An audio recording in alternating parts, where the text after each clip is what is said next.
Hi everybody, this is Chris Reitz from CA Technologies, and today I want to talk a little bit about the new integration that we have between DevTest and CA API management.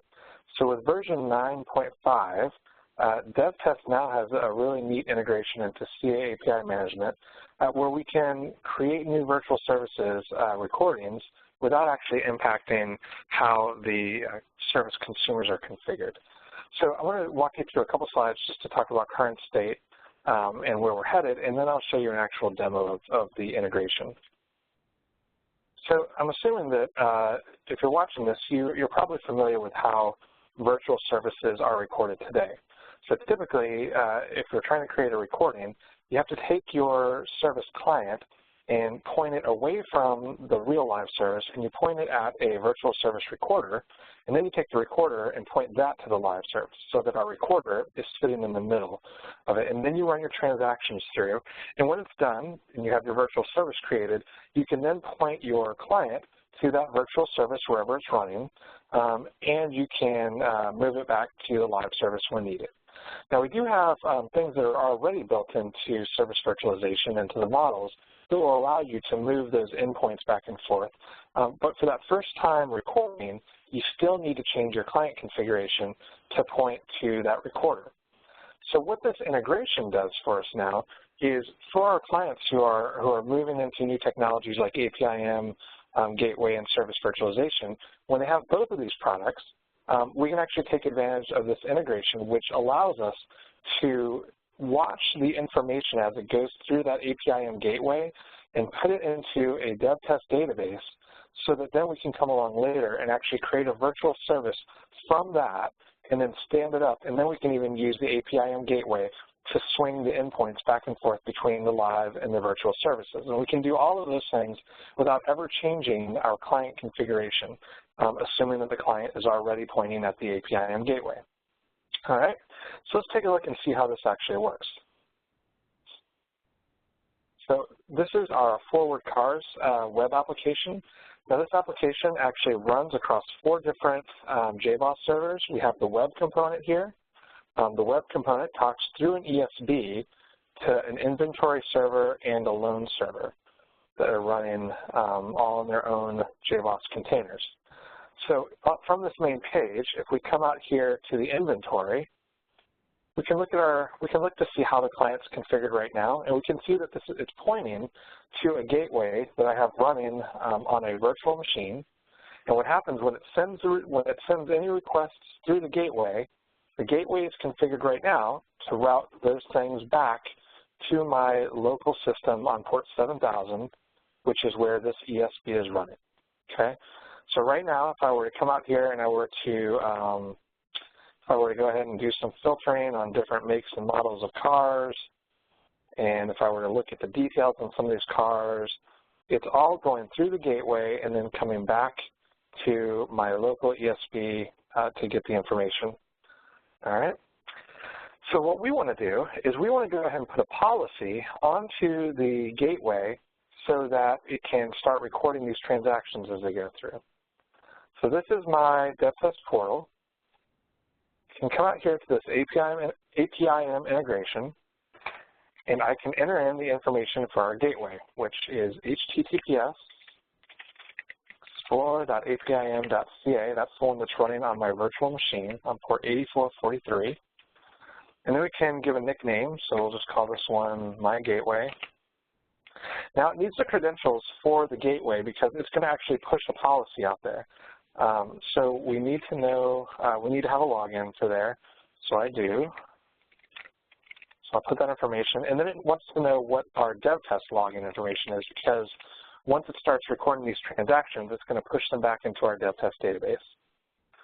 Now I could also go ahead and put a regular expression in here. So I could put in something like inventory, and it would only record transactions going to my inventory service. Or if I leave it blank, it'll capture everything. So we'll just leave it blank. It says that it's successfully deployed the policy. So at this point, we can come out to our gateway, and we can refresh. And we can see we have this new gateway service virtualization here. So this is actually the policy that's been deployed to the gateway that's going to do our recordings for us. Okay. So normally I wouldn't even need to go look at a gateway. I'm just kind of showing you what it created. But from our perspective of a dev test user, all he did was he created that policy from the dev test portal. And now if I come back out to our application and I come into our inventory search, and I'll do a couple of filters. So I'll filter an Acura, Audi, and BMW. And then I'll look at a couple different car details. So I'll just click on the first 3 here. So I'm just going through and I'm doing some transactions. Okay, and then I can come out here and I can go out to our application insight page and look at analyze transactions. And I'm just going to filter down by, let's just filter on the last 10 minutes. So we'll just pick up the ones we just did. Okay, so here's the transactions that were going through the gateway that the gateway then pushed into our dev test database.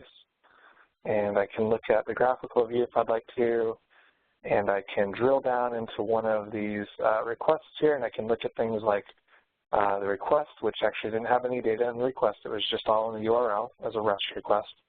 And this is the response that came back. Okay. So I can see the different data that went through the gateway, but more importantly now, I can shelve all the occurred transactions, and then I can go out to our shelf, and I can tell it that I want to create a virtual service from these transactions. So we'll give it a nice, easy to understand name like cars, ESB, and we'll tell it V service, a virtual service. And we're going to tell it to treat all transactions as stateless, meaning that each call to the virtual service will be treated independently. And then we can look at all the different frames that are going to be included. If I see any that I don't want in here, like this first one, this is just a transaction that's not related to our cars app, so I can go ahead and remove that if I want to. You can take a look, everything else looks good. So now I can go ahead and tell it next. I'm going to tell it to go ahead and create my virtual service in this project. I don't need a prefix on it. I'm just going to create it because I'm going to want to change the port number in a minute. And then we'll delete the items from the shelf when we're done. Okay, at this point it says our virtual service is created. So let's go ahead into our workstation to change the port. Okay. So I already have my workstation opened, and I'm already in the right project here. So here's the one we just created, this cars ESB V service, and here's the service image. If I open this up, I'm going to choose to go ahead and deploy on 15063 on that port. Because what I've done is and I'll show you in a second, I already have a policy on my gateway that will allow me to route calls to my ESB between the real and the virtual service. And I'll just go ahead and show you now. In that policy, I have it pointing to port 15063 on my local host. So that's why I'm choosing 15063 here. So I'll go ahead and save that now, and then I'll deploy it. Okay, it says it's deployed. We can go out there and we can take a look. We can go out to the monitoring tab here in our portal. We can look at the VSC, and we can see here's our cars ESB V service running on 15063, and it's seen 0 transactions so far. All right, so what we can do now is we could come out to our policy, and in the gateway, changing over to the virtual service is as easy as doing that. Activate the new one. And now I still haven't changed anything in my actual demo application. I haven't had to reconfigure to any new endpoints or anything. I can come out here. I can do that same type of filtering. I can take a look at one of my car details, and it pulls up great. I can take a look and see, okay, yep, I'm actually hitting my virtual service because the counts are going up. And then, again, we get the beautiful magic string and meta matches, so that if I were to pull up the details on something that I never recorded, I'm not going to get an error. I'm actually going to get a meta match, which is just like a default response, so that I can keep going. All right. So there you have it. We went ahead and created a virtual service that we're now able to utilize. I could even shut down. I could go out here and I could shut down my ESB and my inventory and my loan application. So that the only thing I have out there running right now is the web app. So, if I was a developer and I didn't have access to those other backend pieces, if I was just working on the web app, I could still come out here and do everything I needed to do because I have a virtual service. And I created it without changing any of my client configurations by just pushing that policy out to the gateway. So hopefully that makes sense, and you can see the value and how it's going to make recording virtual services even easier for our customers who have both CA Dev Test and CA API management. All right, well, thanks a lot for watching, and I appreciate it.